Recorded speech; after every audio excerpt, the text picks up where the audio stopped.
Nílé lóko lájò lẹ́yìn òdì mo kí gbogbo yín káàbọ̀ sí orí ìkànnì Yusufullahi. Mo kí yín pé ẹ káàárọ̀, ẹ káàsán, ẹ káalẹ́ ní ibi tẹ́lẹ̀ gbogbo tẹ́lẹ̀ bá tẹ́lẹ̀ láǹfààní láti máa wò ìkànnì Yusufullahi. Àjíjẹ ara yóò máa jẹun, ọlọ́run ní fẹ́ ṣọ̀ṣẹ̀ gbogbo wa. Ojú tẹ̀ fún wò wá àti títẹ̀ fún wò wá lòdì, kò sì ní fọ́nà ṣe ẹ ṣeun. Yusufullahi TV #1 Islamic channel jẹ́ ìkànnì tí ó wà fún oríṣiríṣi wáàsí àti ọ̀rọ̀ ẹ̀sìn látọ̀dọ̀ ọ̀pọ̀lọpọ̀ àwọn àfáà ńláńlá jàǹkàjàǹkà tí wọ́n mọ̀ máa ṣàlàyé ọ̀rọ̀ nípa ẹ̀sìn wa. Ní báyìí, ẹ bá mi subscribe sórí Yusufullahi TV kí ẹ lè máa jẹ ọ̀pọ̀lọpọ̀ gbádùn àwọn fídíò táwọn fi síbẹ̀ lónìí ọ̀rọ̀. Ẹ bá mi like kí ẹ sì bá mi subscribe, ẹ bá mi share kí ẹ bá mi comment sórí àwọn fídíò yìí. Ìṣẹ̀lẹ̀ ti sí. Bismillahir Rahmanir Rahim. So mo fẹ́ pe gbogbo àwa tí à ń sọ̀rọ̀ nípa ẹgbẹ́ RKK, ẹgbẹ́ alálìjànú tó ṣẹ̀ dé Abẹ́òkúta, pé ká yọ ọ̀rọ̀ àfáà Jánásì kúrò ńbẹ̀. Ẹ má dráàgì ọ̀rọ̀ àfáà wọnú ẹ̀ má. N tá a fẹ́ ká àfáà ó ṣe wọ́n ti ṣe, wọ́n clear ara wọn pé àwọn èé ṣe ara wọn. Láwọn èé ṣe ara wọn yẹn, ká má mọ̀rọ̀ wọn máa nígbà tí èsì pa ní personal issue pẹ̀lú wọn. Ẹyọ ọ̀kan tí wọ́n ṣe tá a fẹ́ náà tèmi ò fẹ́ ni wípé wọ́n mọ̀rọ̀ ẹlòmíì máa. So ẹni bá sì ní irú aṣọ kò ní fi ó ya. Àtàsọ tí wọ́n, àtàsọ bàbá tí wọ́n mú mọ́ aṣọ yìí méjèèjì,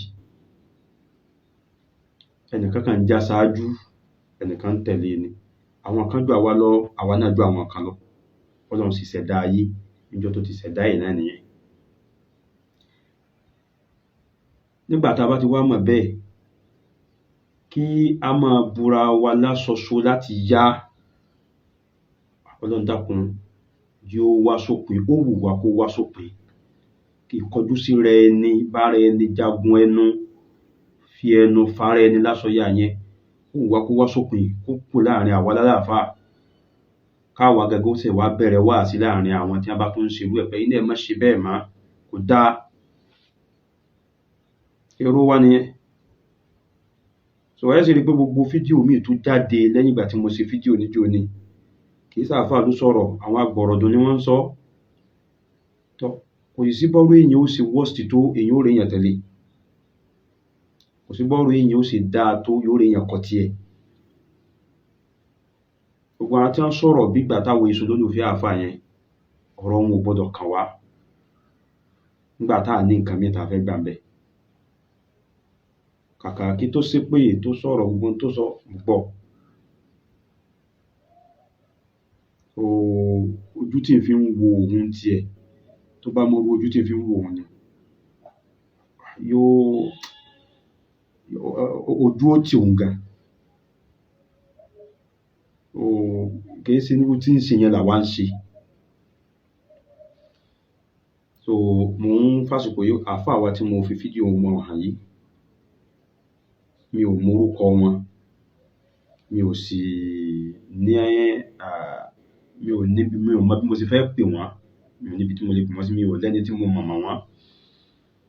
So mo gbọ́ fídíò wọn kan tí wọ́n ń sọ̀rọ̀, wọ́n sọ débi pé kódà Kùránì tí wọ́n kà síta ayé mọ̀ wọ́n mọ̀, ṣùgbọ́n Kùránì kódà bí tajwid bí ò bá ṣe tó dáadáa. So kẹ́límà tajwid tí ò tó dáadáa yẹn, tó dẹ̀ jẹ́ pé kíka Kùránì yẹn ṣàǹfààní fún ìlú, pàápàá jùlọ àwùjọ wa. Àìmọye mechanic, àìmọye àwọn oníṣẹ́ ọwọ́, àìmọye àwọn ọmọ garage ni wọ́n tàtàrà Kùránì tá a fà ń kà mọ́ àwọn oríṣiríṣi àyátìkà táwọn náà fi ń ṣẹ̀sìn wọn, gbàgbára wọn sì mọ́. Nígbà tí nǹkan yẹn ti ṣàǹfààní fún ìlú yẹn, ká wá fi ẹnu àìmákà pé ẹ dákun, mo kà pàkíyèsí àfáà ní kí àfáà ó ṣàṣìṣọ níbi àwọn fídíò tí mo fi hàn yìí o, wọ́n sì ń tó dá ń bẹ́ o. Àwọn RKK yẹn náà làwọn náà ń bá sọ̀rọ̀. Ṣùgbọ́n àti al-istihza ká máa ṣọ́ra fún. Àfáà tí mo fi fídíò wọn hàn yìí, wọn ò ní intentionally láti ahọ́n ni mo fẹ́ kíyèsí níbẹ̀ pé ẹ dákun àwọn ọ̀rọ̀ tó bá ti ní í ṣe pẹ̀lú bẹ́ẹ̀ bẹ́ẹ̀ ká máa sọ nígbà tí pẹ̀lú tá a fẹ́ sọ̀rọ̀ nípa ẹ̀ kì í ṣe pé a ní personal issue pẹ̀lú ẹ̀ kì í ṣe pé ó ṣẹ̀ wá kì í ṣe pé a fẹ́ bá a jà kì í ṣe pé a fẹ́ bá tiẹ̀ jẹ́ ká kàn fi correct wọn kúrò níbi tí ò dáa bọ́ síbi tó dáa ni. Nígbà tí wọ́n ti clear ara wọn pé àwọn ò sí níbẹ̀ yẹn ẹ má jáàgì wọn mọ́ ẹ kọ̀rọ̀ wọn lẹ̀. So àlàyé tawhid tí wọ́n ń fi ọ̀rọ̀ alálìjànú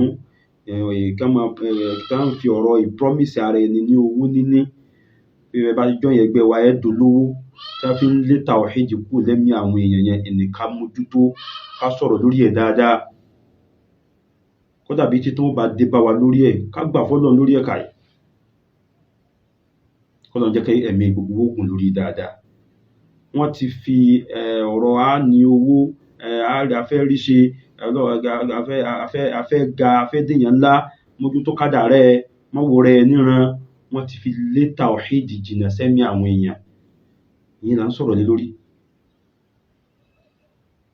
So example kan tí màá kàn tún mú wá ó ní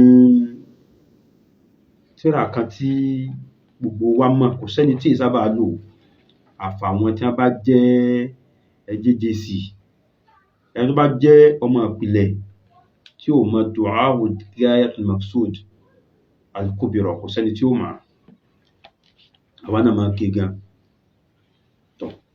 ṣùgbọ́n sọ bá ṣe ń ké tó àwọn àtúnṣe ó pọ̀ ń bẹ àwọn èyí tó jẹ́ àyátì al-Qur'an àbí àwọn súwárù al-Qur'an tó wà ń bẹ nìkan ló dáa tán